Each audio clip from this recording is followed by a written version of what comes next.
Alright, so today here on the Christian Jackson official mixing table, we have two specimens from the Pioneer flagship DJ mixer range. We've got the DJM900 Nexus and the DJM2000 non-Nexus version, but with the updated 3.0 software.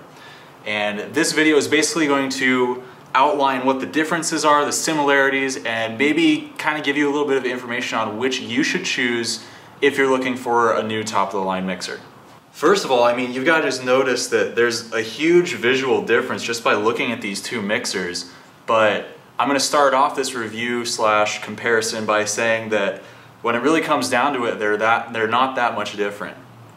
They're both 4-channel mixers. They both have the same inputs and outputs. They are both USB audio sound cards. They both have a great effects section. They have controllable, EQable microphone inputs. And if you know how to mix on one, you'll easily be able to transition between the two. So speaking of inputs and outputs, since that's probably the most important feature to know about on a mixer, let's take a look at the DJM900 input-output backside here. So starting over on the left here, we obviously have our power. Then we have our send and return for effects. Those are 1/4 inch. That's for like hooking up a RMX1000 or RMX500. Anything that uses 1/4 inch and returns 1/4 inch, you can actually hook up into here. So it's not just limited to Pioneer effectors. And then over underneath here we have our two XLR outputs. Up above here we have all of our input section. We have a total of 8 sets of RCA inputs, but they're not all the same. So on the very outsides we have channels 1 and 4. So channel 4 over here, we have phono and CD line, and that is mirrored all the way over on channel 1 as a phono and CD line again. And then on the inside you have like your CDJ channels or your CD player channels. So you've got your line, CD line, line, CD line. So you're able to hook up 2 traditional turntables and up to 6 line level sources through RCA. Then moving on down, we actually have a mic 2 input that the DJM2000 does not have, so that's an interesting distinction. So you can actually plug in 2 different microphones and control them independently on the 900, but not so on the 2000. That's I thought that was kind of weird when I got this, that it did not have a second microphone input. On the DJM2000, it's pretty much the same story. We've got our RCAs in a matching fashion. They're identical to on the back of the 900. The only difference back here, though, is that if you want to switch between using the digital and the RCAs, you actually have a little switch right here on each channel to switch between digital and CD. So I usually keep them on digital. Probably the biggest difference though as far as convenience goes on the 2000 is you actually have 6 separate RJ45 ports for connecting your Ethernet cables with your CDJs to set up your Pro DJ link. And the Pro DJ link, you can watch my other videos on it, but basically it allows all your CDJs and your mixer to communicate seamlessly and share beat grid information that you program in Rekordbox. So that basically makes sure that all of your effects are lined up, and if, God forbid, you're using sync mode, the sync will work properly and all those cool features. It's really remarkable how similar these mixers are if you just cut out this whole middle section on the DJM2000, which is where all that extra width comes from. This thing is like a spaceship. It's huge. It's a lot heavier too, I would say. It's probably about 1.5 times as heavy. And it's a lot wider, so keep that in mind. Your footprint is going to increase by probably about, I would say, 4 inches, 3 or 4 inches width-wise, so that just increases the size of your setup, the weight of your setup. So that's something that you might want to consider as well if you're looking at purchasing either one of these.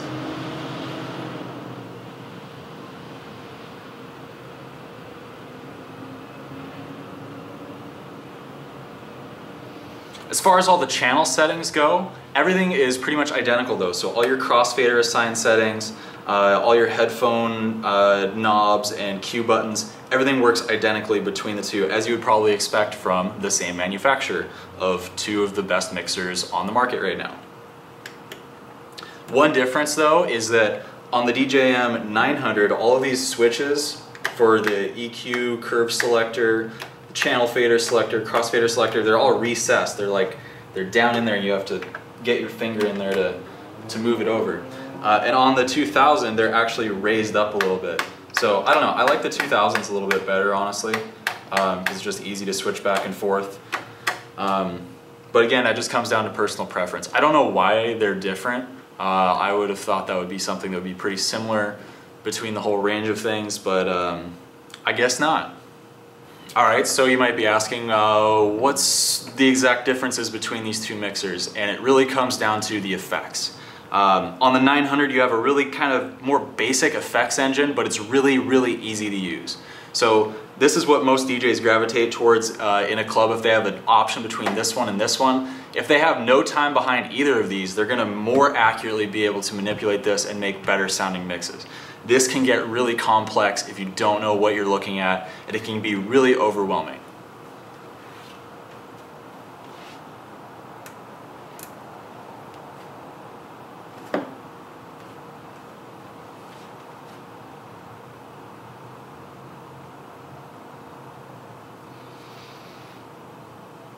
What I really like about the 900 in this regard is that there's this whole right-hand section that is just specifically devoted to effects. And it's kind of like, it's really easy in that you can just kind of go down in order, setting up your effect, and then turn it on with the switch on the bottom. And it's just a really easy way to work, to look at it as like a workflow type thing as a DJ. So you have the screen here, which shows exactly what is happening. So it says I have spiral effect on channel 2, it's at 120 BPM, and that's pretty much it. That's the whole information. All I have to do is turn it on and then bring the level effect up. And it's that easy. It's the same way with the color effects. So all you have to do is hit a button and twist it left and right, and you get an instant effect. I've already made a video about the sound color effects on the DJM900, so I'll put the link on the screen right now. You can go check that out, see what all the different noises sound like, or all the different sound color effects, what they sound like, and you'll be able to see exactly how easy it is. Now on the 2000 we have a totally different story. This is like an effects powerhouse is what I would say. It takes the 900 effects and expands on them in pretty much every way. I would equate it to putting a DJM900 in line with an RMX1000. It's like combining those two into one mixer. And the reason is because of these three big effect frequency knobs. And these are basically game-changing versus the 900. If you're really into making creative effects mixes and making really creative transitions, these three knobs completely make your mix come alive and make it sound so much more smooth and blend so much easier. So the 900 effects section is what you would call a full range effects section. So it takes everything from the super low end to the super high end. It does not distinguish between lows, mids, and highs, except for a very, very few effects. There's a few effects in here where you can specifically tell the mixer to target a specific range, like in melodic. Melodic, I think, is the only one that actually allows you to do that. Sample a frequency range and then be able to pitch it up or down. But on the 900 you have the band control, which allows you to parse out the low, mids, and highs in your effects. So for example, if you want to have a really fast slip roll, only affect the high end frequencies, you duck out all your lows and mids, keep your highs normal, or you can even boost a little bit, turn the effect on, and it will actually just target those high range frequencies. So this whole middle effects section on the 2000 is it's like the beat effects section on the 900, and then the instant effects on the 2000 are like the sound color effects on the 900. Now there is something that I want to note that I'm actually really kind of upset about on the 2000, is that it does not have any of the bleeding post fader effects that the 900 has. The two effects that are post fader on the 900 are dub echo and space. You can again watch that video where I go over all these different noises and how you can manipulate them. And these make a really cool tailing effect even after you drop the fader. There's no such thing on the instant effects on the 2000, which I think is kind of an oversight. You have 6 effects just like you have 6 effects on the 900, but they're slightly different, and I don't know if I would actually probably take the sound color effects over the instant effects if it were not for this one thing. This parameter knob right below the instant effects. So on the 900 you have a fixed parameter adjustment. So let's say you want a high pass filter that has what's called a really sharp resonance. If you don't know what resonance is, I'll probably be uploading a video describing the filters on both of these mixers pretty soon, but all the producers out there should know what a resonance or cutoff frequency, all those different things about filters are. But let's just suffice to say that the parameter knob allows you to control how sharp the effect is, and the filter knob on each respective channel controls how much of that is coming through. So it's kind of cool, especially with the high pass and low pass filters that are built in here on the 2000. You can start with a really flat filter that doesn't boost any resonant frequency, and then as you filter more and more you can bring up the resonance, and it just makes it sound really cool and a lot more variable. You know, I think the 900 is kind of like, I would say it's like the beginner's pro mixer. You know, you can just grab an effect and wail on it and, you know, do all sorts of cool filter moves like you see all your favorite DJs on stage do. But if you really want to talk about adding complexity, this is the one you want to think about. The other main difference between these two that I haven't talked about yet is the multifunction touchscreen that's present on the 2000. Now the 900 has kind of a cheap little touchpad, X-pad is what it's called, that allows you to affect certain parameters in the effects section, but it is nowhere near as powerful as the full color screen on the 2000. So the effects are actually broken up on the 2000 into 3 separate places. You've got your instant effects that I just talked about, your beat effects that are up here, and then you have what I call like your remix section down here. And they are all separated. And you can actually see there's like a line separating them here, and then there's a different color background. It's actually really pretty intuitive if you look at it for more than about 5 seconds. The first 5 seconds is absolutely terrifying, and then once you kind of look at it, you say, hey, this isn't so bad, let me mess around with this. And that's kind of why I bought this, is because nobody else seems to use this one. It's always the 900. And I was kind of wondering, well, is the 2000 really that hard? Is it that much more difficult to learn how to use? And the truth is, it's really not. With about 30 minutes behind this, I was getting totally comfortable and kind of learning the nuances of how to control all the effects. And honestly, I don't think I want to go back to a 900 unless I'm forced to at a club situation where they don't have a 2000. But from now on, I'm taking my 2000 out and leaving this back home or sending it out on rentals. So yeah, like I was just saying, this touchscreen is super awesome.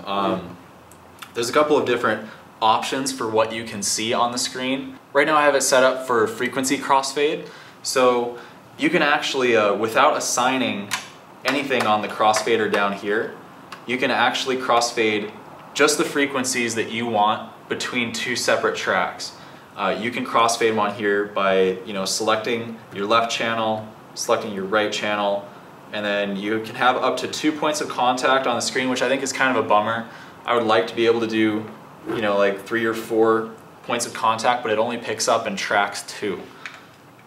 And then the only other bummer about the frequency crossfade is that you cannot user select which frequencies are controlled by each of the 7 bands. So you just have your sub, your low, mid, mid-high, and then your highs.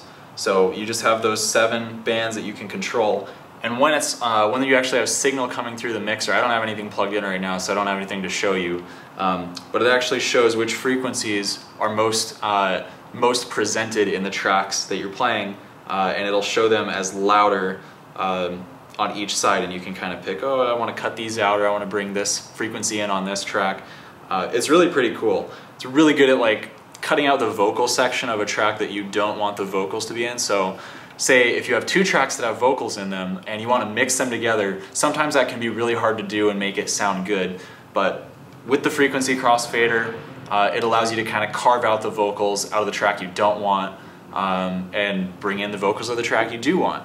So you can see how that would be a pretty powerful thing, and the 900 cannot do that as well. You know, they both have the 3-band EQ on each channel, but it's just not quite as precise as the 7 channels, or the 7 bands, excuse me, that are on the frequency crossfade. But that's not all this screen can do. So you have a couple of options. Mix is the crossfade mixing. And then if we press remix, we get the version 3 updated sampler, which allows you to record a loop of 8 beats or 4 beats. Really, you can choose between those two. You have a couple of different options in the setting menu. So if I want to do a 4 beat or an 8 beat, I can choose which channel I want to be sourcing from, which channel I want to send it to. There's just a lot of different things, and I'm going to be doing a full video, probably feature length, on how to use this section, but right now I'm just going to go over the differences so you can maybe decide which is better for you. So if we hit remix again, we have a second page to the remix section, and this is the sidechain effects. And this was present in the previous 2000. The only real update to the 3.0 was the new rolling sampler. But the sidechain effects are really cool because you can manually generate whatever you want on whatever channel. So you have an option to choose between white noise, hi-hat, clap, snare, sampler, pitch, gate. You have all sorts of cool effects that you can do you can actually just tap, if I turn this on here, and you can see I'm getting signal through. And if we turn this up, I think I actually have my monitors on here.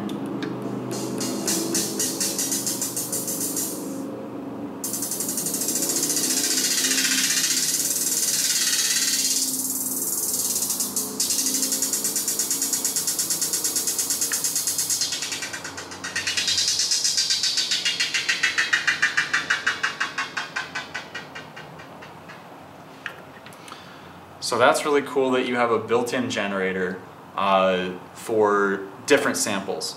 The 900, the only thing that it can generate is white noise with the white noise generator. Again, go watch the video on the 900 sound color effects and you'll see what I mean. The 2000 also has that same noise feature.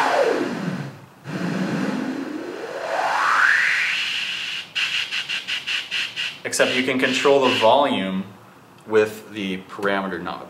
So one thing that I kind of found out while mixing with the 2000 is that it's easy to forget to turn on the effects section that you want to be working with. That was honestly probably the most difficult thing. I would, be wondering, I'd be sitting here tapping, trying to figure out why the sound wasn't coming through, and then notice, oh yeah, I have to turn this on. So that was one kind of hard lesson for me to learn. But once you get it down, you just remember, oh yeah, all these flashing big yellow buttons mean, hey, your effects are on, and you should be able to pick that up pretty quickly. Yeah, I was also surprised that the 2000 comes with all these effects for the beat effects up here, but they're different than on the 900. I would have thought they would have probably been pretty much identical, but there are a few differences. So on the 2000, the ones that are not present on the 900 are the multi-tap delay, the gate, what else? And yeah, so it's the multi-tap delay and the gate. So those two are present on the 2000, but not on the 900. And conversely, we have some effects on the 900 that are not present on the 2000. So we have a flanger on the 900 that we don't have on the 2000. We have robot on the 900 that we don't have on the 2000. Melodic is not on the 2000. And other than that, they have the same effects. So you have your roll, your delay, your echo, reverb. All those classic effects are present on both of the units. Another interesting difference is there's no longer a selector switch on the 2000 for selecting which channel you want to have your beat effects go through. So on the 900 you have to twist this knob, and on the 2000 you're pushing buttons up here. And then same with the beat fraction selection. So on the 900 you kind of have to do that with the beat effect, left and right buttons. And then here you have full access to jump without having to scroll through all of them. Of course you got level, depth, and yeah, both of the effects obviously sound great. I can use all of them on the 2000 pretty easily. The ones on the 900, I would say they're a little bit more difficult to use. Like the melodic and the robot are a little bit difficult to use intuitively. And I do wish, this is the one gripe that I have about the 2000, the reverb on the 900 is better. What do I mean by better? So with the X-Pad you can actually control on reverb, and this is the only effect on the 900 that does this. You can control where the frequency of the tail is. So you might have seen this in a couple of my mixes where the reverb starts really low, and as I'm building the volume of the reverb, or the wetness of the reverb, I'm tailing it off really high and then like twisting the high filter, and that makes a really cool sound. I can't do that on the 2000, it really bugs me. It's just not the same. It doesn't have that like building up the frequency of the tail, and I really miss that on the 900. You also have this cool live sampler on the 2000. It's not popping up on here because I don't have any CDJs connected, but it allows you to either record microphone or CDJ input, anything from any of these channels. If it's coming through, it allows you to record 8 seconds of it. So if you have an MC that's like maybe hyping up the crowd or whatever, you can take whatever the MC is saying and chop it up by importing it to another CDJ.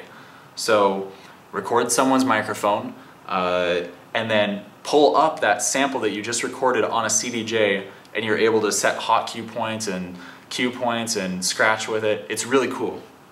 So now that I've kind of explained the differences between these two awesome mixers, let's talk a little bit about what is right for you. So obviously if you're looking at both of these mixers, you have a little bit of a budget to be working with. What's interesting is that the demand for the 900 is so much higher than the 2000 that even though the 2000 was originally a lot more expensive, they're about the same price now. So you can get a used 900 on eBay for a little over $1,000, maybe 1,100, 1,200 bucks. And it's the same story with the 2000. And this I bought on eBay used. It looks brand new. It looks like it had hardly been used at all. And I think I got it for 1,200 bucks. So I bought this 900 brand new back in 2011, I want to say. So this has been rocking solid for 3 years, and I think I bought it still at a good deal new for around $1,600. And it's held up phenomenally well, and it's paid for itself more than enough with rentals.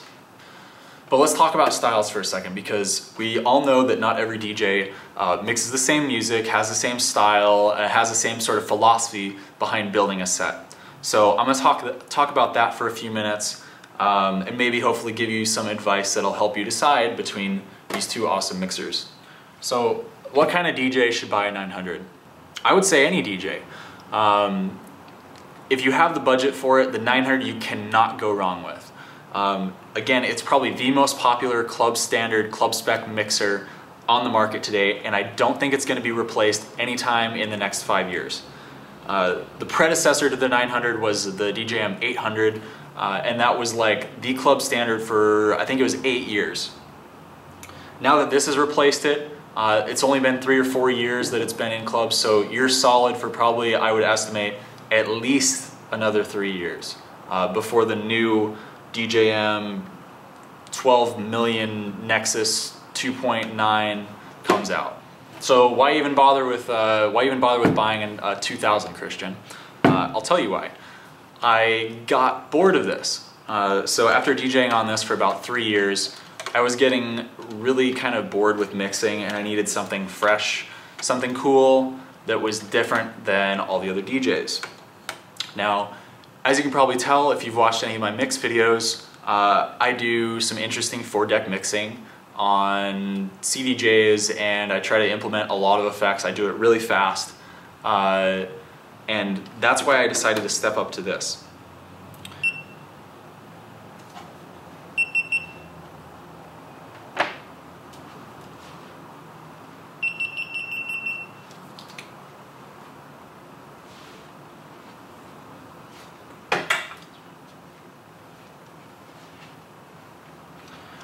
The 2000 allows you so much more flexibility with the effects section.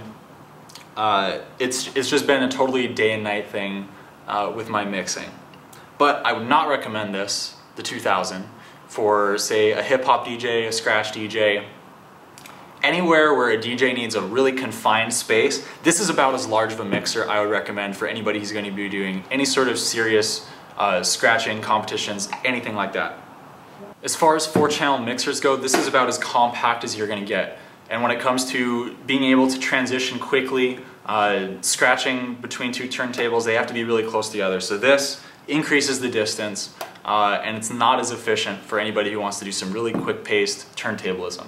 I said it before in this video, and I'll say it again. You are about 500 times more likely to run into a 900 at any sort of show or club event than you are to run into a 2000. There's a couple big names out there who use 2000s. Carl Cox is probably the biggest one that you would recognize. And he uses all the features, so I definitely can't say it's just because he wants the look of having a really cool, flashy mixer. He's actually using all those effects. I see a lot of people buy these 2000s and not use hardly any of the effects, and they just have, you know, a full 4 CDJ setup, and they're just sitting there fading between levels. I think that's kind of lame. You know, I can fade between 4 levels on a Radio Shack mixer for $150. If you're looking at mixing just house music, let's say, or, you know, top 40 remixes, EDM, that kind of stuff, can't go wrong with either of these mixers. But if you want to, you know, maybe save a little bit of money, you can probably get a 900 for less than you can get a 2000 nowadays. Also, if you're brand new to really high-end mixers, buy the 900. Use it for a year or two. If you feel like you're getting maxed out on what you can do, either add an RMX1000 or some sort of other effect engine, or upgrade to a 2000. Sell the 900, keep the 900, have both of them like I do.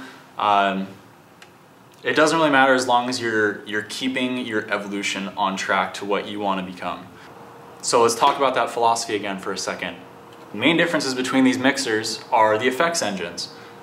So if you're a DJ who doesn't really care about effects, you just want to play out your tunes, learn how to use a club spec mixer so that you can show up with flash drives instead of having to haul your laptop around, then a 900 is probably the best bet for you. The effects are super easy to learn. You have sound color effects that are instantly available without having to worry about a second parameter. And you can maybe focus on what you maybe think is more important, like interacting with the crowd, hyping them up, you know, all that sort of stuff. But if you're really like into mixing, and I mean like you hardly ever look up at the crowd, and you're just really all about crafting the mix so perfectly that everything fits perfectly together, do the 2000. It really just comes down to that philosophy, is what level of interaction do you want to have with your audience. Like I mentioned earlier, all the inputs and outputs are virtually the same, with the exception of the second microphone lacking on the 2000. So either way, you're going to be having a mixer that can connect to anything that you want. So what's my verdict?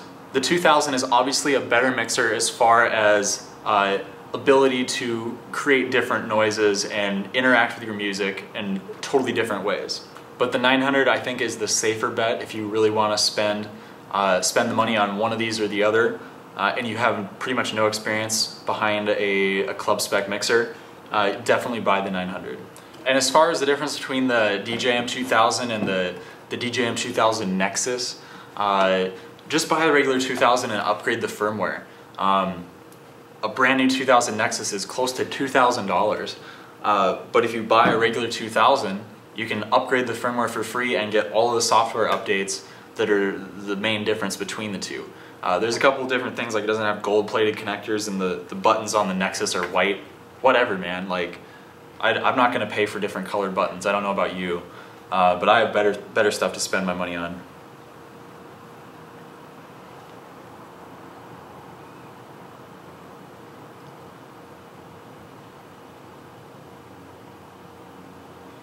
So with all that said, I know this was a long video. Thank you so much for watching. I'm going to be uploading some more videos here shortly. Make sure to leave a like and a comment.